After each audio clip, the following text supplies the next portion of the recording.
Hello, my name is Dr. Komoshi. I'm a GP at King's North Medical Practice in Ashford. In this video series, we go through common health conditions that could be treated at home without the need to see the doctor. Looking at insect bites, probably nobody would go to the doctors with mosquito bites like this because it's annoying and itchy. However, it doesn't stop you on your tracks and you know what to do. What about this next one? This looks very different. It looks really red, hot, swollen and painful, and probably the person can't really use their arm. So, does she need to go to the doctors? Well, I can't tell you without asking a few more questions. First, I need to know whether the patient is fit and well in general or whether they have a weak immune system. I need to find out how long ago the insect bite happened and ideally what insect it was, to be able to tell what else we need to do. So this patient told me that she's normally fit and well, no regular medication, and it was a wasp that stung her about 2 hours ago. It is very clear then that this redness, swelling, heat and pain is a reaction to the insect venom. In these cases, a doctor can't really offer much apart from advice to elevate the arm, use cold compresses and pain relief.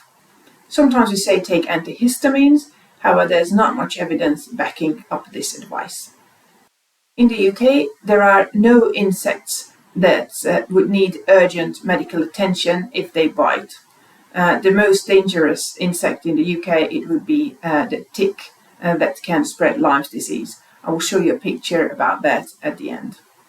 If you were bitten by insects or mosquitoes outside Europe and you have flu-like symptoms or you feel unwell, you need to see the doctor urgently.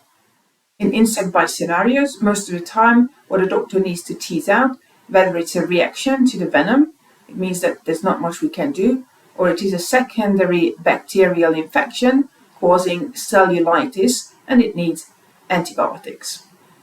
The problem is that redness, heat, swelling and pain are both signs of reaction and infection.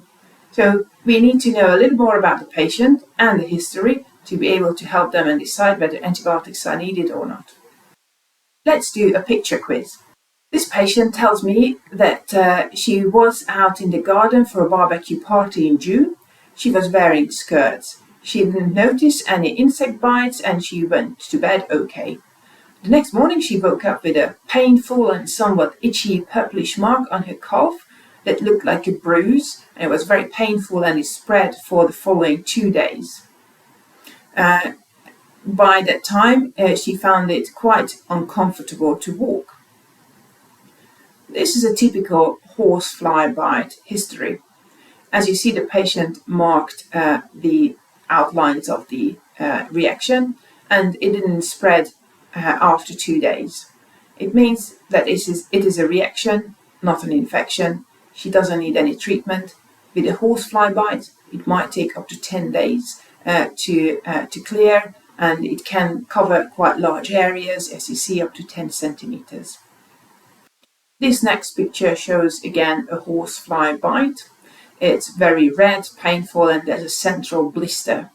Again, it's a reaction, it's not an infection, and only rest elevation and cold compress what the patient needs to do. If the blister bursts, then it could be covered with a simple plaster. Same again, this is a bite with a reaction around it. Patient again marked it and there's no spread further. The national guidelines advises the doctors that secondary bacterial infection from insect bites is rare. If infection happens, normally it starts around the second day. So if you have a well-established insect bite for 1 or 2 days, and then it goes haywire, redness and swelling is spreading, covering larger areas of the skin. It could be cellulitis, like on these pictures, and it needs medical attention. Often the patient is generally unwell with high temperatures. When I talk to the patients over the phone about insect bites, they can be quite alarmed by the redness and the swelling, and they ask for antibiotics. After going through all the questions as above, if you come to the conclusion that it's likely to be a reaction, I suggest not to take antibiotics. Antibiotics are vital, life-saving medication, but if we continue to use them just in case, just to try something, we'll soon lose them, and it will leave us vulnerable to serious bacterial infections. So I understand that you want to get better and want to get rid of the insect bite, the redness and the swelling. However, if it's not a bacterial infection after the insect bite, then antibiotics won't help you. I promised you a picture about a tick bite. Ticks are the most dangerous animals in the UK actually, and a few days to up to 3 weeks after the tick bite, the patient might notice redness around the insect bite that spreads, and the central is clearing up, giving you the typical bull's eye appearance. If you notice this, it's best to seek advice from your doctor, because Lyme's disease is likely and is treated with specific antibiotics. It's not a medical emergency, but it's best to start the treatment within a few days' time. Just a note, the sooner you remove the tick, the less likely that you will get infected, even if the tick carries the Lyme's disease. If you had a tick bite, but you didn't have the bull's eye skin reaction, it still might be Lyme's disease in your system. So if you have flu-like symptoms within 3 weeks after a tick bite, please seek medical attention. I hope it helps you to decide when you need to see a doctor with an insect bite. Thank you. Bye-bye.